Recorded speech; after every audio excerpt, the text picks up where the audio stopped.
देखिए, मैं बार-बार ये बात बोलता चला आ रहा हूँ कि पाकिस्तान की इकॉनमी और पाकिस्तान की रियल एस्टेट जो है वो अमेरिकन इकॉनमी के साथ जो है वो कोरिलेट करती है। अगर अमेरिकन इकॉनमी सफ़र करती है, अगर डॉलर इंडेक्स जो है वो हाईज़ की तरफ जाता है तो पाकिस्तान की मार्केट्स में भी रियल एस्टेट मार्केट से भी पैसा निकल जाता है। और अगर डॉलर इंडेक्स जो है वो नीचे आता है, लोग डॉलर से ख़रीदारी से बाहर आ जाते हैं, तो वो पैसा जो है वापस फ़्लो करता है पाकिस्तान की रियल एस्टेट में और पाकिस्तान की बेशुमार जो भी ट्रेंडिंग मार्केट्स हैं उसके अंदर। आज से ठीक 2-3 साल पहले मैंने डीएचए फेज़ 9 के हवाले से सक्सेसफुल प्रेडिक्शन की थी। मैंने टॉप के बारे में प्रेडिक्ट किया था। मैंने डीएचए मुल्तान के बारे में प्रेडिक्ट किया था कि मार्केट का टॉप रीच आउट हुआ था। 1 करोड़ 25 लाख से लेके 1 करोड़ 40 लाख रुपए की प्राइस जब अचीव की थी डीएचए मुल्तान ने, तो मैंने उसको प्रेडिक्ट किया था कि मार्केट टॉप रीच कर चुकी है। इसके अलावा मैंने लाहौर स्मार्ट सिटी के हवाले से प्रेडिक्शन की थी। जो ही मार्केट का टॉप आया था, मैंने मार्केट के बारे में बताया था, क्योंकि मैं स्टडी करता हूँ डॉलर इंडेक्स को।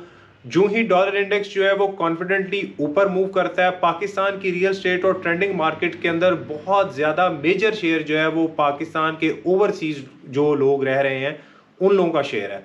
वो पाकिस्तान के साथ में जो है वो इन्वेस्टमेंट्स करते हैं, ट्रेंडिंग मार्केट्स में इन्वेस्टमेंट करते हैं।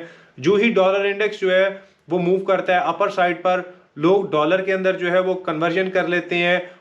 बेशुमार जो उनकी जितनी भी आप मार्केट्स कह सकते हैं उसमें से निकल जाते हैं। तो अभी मार्केट क्या हिंट कर रही है, मैं आपको पाकिस्तान से बल्कि अमेरिकन इकोनॉमी के हवाले से भी बताऊंगा कि जो सीपीआई इंडेक्स है, कंज्यूमर प्राइस इंडेक्स, और इन्फ्लेशन जो है वो कूल डाउन हो रही है, उसके हवाले से पाकिस्तान की रियल स्टेट पे क्या इफेक्ट्स आएंगे।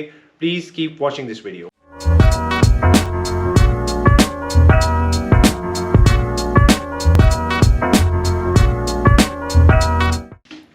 सो वेलकम बैक, अस्सलाम वालेकुम। This is Hasnain from investor park. और इन्वेस्टर पार्क का मकसद है आप लोगों को कॉन्फिडेंट डिसीजंस में आपको जो है वो पाकिस्तान रियल स्टेट के अंदर करवाना, और पाकिस्तान की रियल स्टेट जो ट्रेंडिंग मार्केट्स हैं उसमें आपको टेक्निकली मार्केट के बारे में इन्फॉर्म करना।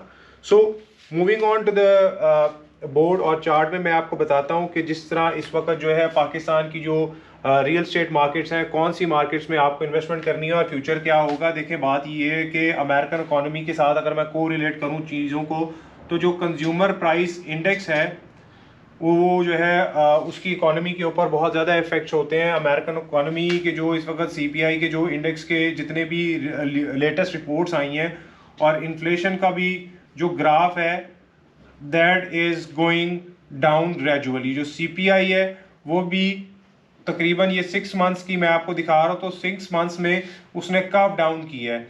इन्फ्लेशन भी जो है वो कर्व डाउन हो रही है।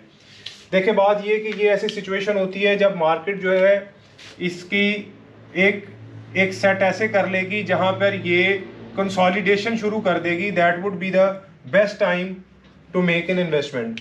अब जो डॉलर इंडेक्स है उसकी अगर हम लोग बात करें तो डॉलर इंडेक्स भी तकरीबन आप कह सकते हैं कि 114 की रेंज तक गया था।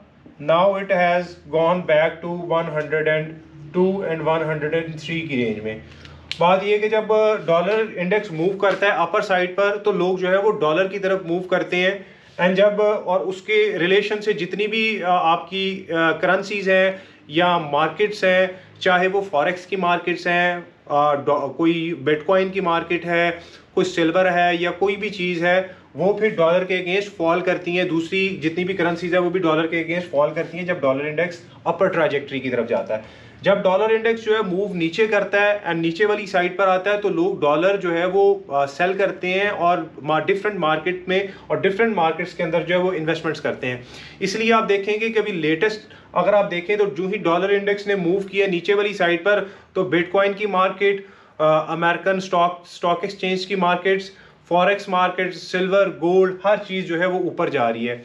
तो यही मेन रीज़न है। इन सारी चीज़ों को अगर आप जो है वो मैयर करते हैं और फिर डिफरेंट मार्केट्स में अगर आप उनका बिहेवियर देखते हैं तो मार्केट जो है वो दूसरी मार्केट जो है वो मूव करती हैं। अब now coming back to the real estate market, अभी पाकिस्तान की रियल एस्टेट मार्केट्स की जो सिचुएशन है, देखें आपने पाकिस्तान की जो ट्रेंडिंग रियल एस्टेट मार्केट्स हैं जिसमें कैश फ्लो ज़्यादा है, आपने हमेशा उसमें इन्वेस्टमेंट करनी होती है। तो मेरे एतबार के मुताबिक जो इस वक्त मार्केट की जो एक अनसर्टेन सिचुएशन है, बजाय कि अगर आप जो है उसको पॉलिटिकली अगर आप देखें, इकोनॉमिकली देखें, तो मार्केट जो है वो बिल्कुल इस वक्त एक अनसर्टन सी सिचुएशन है। बट आई थिंक कि मैंने जो सीखा है, किताबों में भी पढ़ा है और जो चीज़ें मैंने दूसरी जगह पर उसको लर्न किया, वो ये है कि जो बेस्ट अपॉर्चुनिटीज़ मार्केट में होती है when there is blood on the streets. जब मार्केट बहुत ज़्यादा अनसर्टेन होती है, उसी वक्त आपको जो है मार्केट में ज़्यादा जो है वो रिवॉर्ड्स मिलते हैं। तो मेरे एतबार के मुताबिक जो DHA फेज़ 9 प्रिज्म है, उसमें बहुत ज़्यादा करेक्शन जो है वो देखने को नहीं आई। अगर आप DHA मुल्तान को भी देखें, उसमें भी बहुत ज़्यादा करेक्शन देखने को नहीं मिली। लाहौर स्मार्ट सिटी में भी बहुत ज़्यादा करेक्शन देखने को नहीं मिली। यही 3 जो चीज़ें थी वो मेरे एरियाज़ ऑफ इंटरेस्ट थे, जिसमें मैंने पिछले 3 से 4 साल में काम किया, और मैंने अल्हम्दुलिल्लाह जितने भी लोग मेरे साथ काम कर रहे थे, मैंने उनको बड़ा परफेक्ट एंट्रीज में, उनको बॉटम में मैंने उनको बाइंग करवाई है, और जब टॉप रीच आउट हुआ था तो मैंने उनको वापस जो है वो मार्केट से सेल आउट करवा के उनको बोला था कि आप डॉलर में दोबारा कन्वर्जन कर लें। तो इस वक्त जो है मार्केट की मैं अगर आपको मिसाल दूं, तो DHA फेज 9 प्रिज्म का अगर साइकिल एंड हुआ है, let's suppose elite wave theory जो मैं बार बार जिसको डिस्कस करता हूं, अगर ये टॉप रीच आउट हुआ है तो मार्केट इस वक्त बहुत ज़्यादा करेक्शन नहीं ली अभी, मार्केट बिल्कुल टॉप से मतलब नीचे वाली साइड पे है। इसकी वजह ये है कि मार्केट ने इन्फ्लेशन से पहले अपने साइकिल को एंड कर लिया था। तो ये DHA फेज 9 प्रिज्म की ये सिचुएशन है कि मार्केट जो है वो 300 एंड 315 एंड 20 तक गई थी। तो अब जो मार्केट में जो बेस्ट प्लॉट की अवेलेबिलिटी है, दैट इज अराउंड 270 टू 80।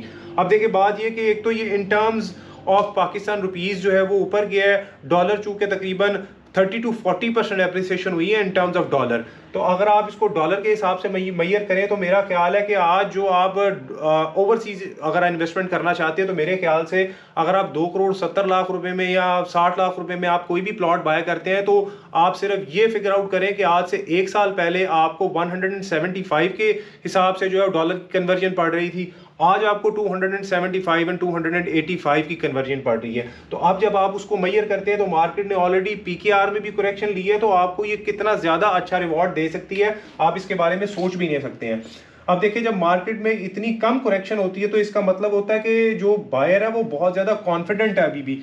जब डीपर करेक्शन होती है मार्केट में, लेट्स सपोज अगर करेक्शन ऐसे हो रही है, तो ये भी मार्केट का एक हेल्दी बिहेवियर होता है। बट अगर इस तरह की करेक्शन होती है जो मार्केट के टॉप के बिल्कुल करीब होती है, इसका मतलब है कि मार्केट जब भी स्ट्राइक करेगी बैक, तो it will move very sharply to the upside. तो मेरे अंदाजे के मुताबिक DHA फेज 9 प्रिज्म फंडामेंटली अभी वहाँ पर पोजेशन जो है वो आने वाला है, और मेरा ख्याल है कि ये पोजेशन आने की वजह से प्राइस के अंदर डेफिनेटली इंक्रीमेंट होगा, क्योंकि जितने भी लोग DHA लाहौर के अंदर इन्वेस्टमेंट करना चाहते हैं, तो कनाल में जो इस वक्त सबसे चीपर आपको अवेलेबिलिटी मिलती है वो आपको DHA फेज 9 प्रिज्म में मिलती है। तो प्रिज्म में आप रेजिडेंशियल में इन्वेस्टमेंट कर सकते हैं, आप कमर्शियल में इन्वेस्टमेंट कर सकते हैं। DHA phase 9 prism is a very good thing to go in the next 2 to 3 years. अगर आप टारगेट करें, आपको बहुत अच्छे कैपिटल गेन्स मिलेंगे। अगर आप जो है वो लाहौर स्मार्ट सिटी में इन्वेस्टमेंट करते हैं, तो that is sitting on the very lower side, मतलब वो एक वेस्ट बड़ी इनिशियल स्टेज के ऊपर है। अभी उसमें जो है वो बैलेटिंग होनी है, उसमें जो है वो डेवलपमेंट कंप्लीट होनी है, पोजेशन आना है, तो उसमें बेशुमार फंडामेंटल एक्टिविटीज़ हैं जो मेरा ख्याल है आपको बहुत अच्छे रिवॉर्ड दे सकती है। DHA मुल्तान में आप इन्वेस्टमेंट कर सकते हैं, क्योंकि DHA मुल्तान की लिक्विडिटी बहुत अच्छी रहती है हर वक्त, और उस एतबार से DHA Multan is a very good thing to go in the next 2 to 3 years. तो I think DHA Multan and Lahore smart city, ये 3 चीज़ें मेरे अंदाजे के मुताबिक अगले 2-3 आप जो है वो हालात हाजरा से आपको अंदाज़ा है चीज़ों का। अमेरिका के अंदर और बेशुमार मुल्कों के अंदर इस वक्त जो है वो बैंक रन हो रहे हैं। ग्लोबल रिसेशन का सबसे बड़ा प्रॉब्लम ये होता है कि बैंक्स जो है वो चूँकि फ्रैक्शनल बैंकिंग के ऊपर काम करते हैं, इतने पैसे जितने उनके पास होते हैं उससे ज़्यादा वो बांट देते हैं। मेरे अंदाजे के मुताबिक don't park your money in banks, आप जो है इन्वेस्टमेंट करें, अपने पैसे को हेज करें against inflation into real estate, और सिल्वर के अंदर इन्वेस्टमेंट करें, गोल्ड के अंदर इन्वेस्टमेंट करें, बिटकॉइन के अंदर आप इन्वेस्टमेंट कर सकते हैं, क्योंकि बिटकॉइन जो है वो $45,000 की जो है वो प्राइस रेंज देख सकता है इन नेक्स्ट 2 मंथ्स। तो आपने पैसे को जो है वो बैंक्स में पार्क मत करें प्लीज़। तो ये मैं आपको जो है वो एक अच्छी सजेशन दे रहा हूँ, क्योंकि मैं इकॉनमी और डिफरेंट चीज़ों को, डिफरेंट इंडिकेशंस को देखता रहता हूँ, जिसके मुताबिक मुझे जो इन्फॉर्मेशन मिलती है वही मैं आपको पास ऑन करता हूँ, ताकि आप कॉन्फिडेंट डिसीजन कर सकें मार्केट में। DHA फेज़ 9 प्रिज्म के हवाले से, DHA मुल्तान के हवाले से, लाहौर स्मार्ट सिटी के हवाले से कोई भी आप इन्फॉर्मेशन लेना चाहते हैं, you can see my number on the screen. इंशाल्लाह नेक्स्ट टाइम आपको इसी तरह ही डिफरेंट ट्रेंडिंग मार्केट्स के हवाले से आपको वीडियोस में आपको दोबारा जो है वो आपको चीज़ें जो है वो आप एक्सप्लेन करूँगा। आई होप आपको वीडियो पसंद आई है। प्लीज़ इसको लाइक ज़रूर कीजिए, शेयर कीजिए, सब्सक्राइब कीजिए। इंशाल्लाह I will see you in the next video.